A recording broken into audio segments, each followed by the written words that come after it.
2026 Monday pokpa mi ngai ki ko ai mathang sum reels macha sum sem mane ko 2026 ki kari energies la ke hapatang yeng se ko adi Monday pokpa ko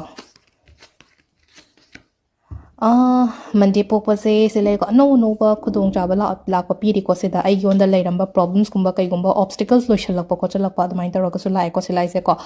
obstacle lo shalak pa khatang gi wasuna tre ko se la iba me am se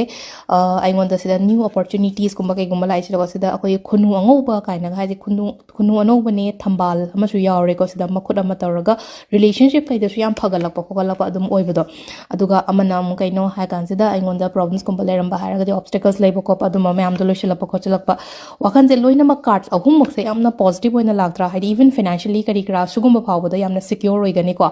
aduna haidi Monday bon ma'am ko haidi Monday pokpa ma'am ko yamna positive oi ko sigi cards ma'am se video share to aduga haidi lucky year 2026 hena comment iramo ko haidi aduga video shum share to haidi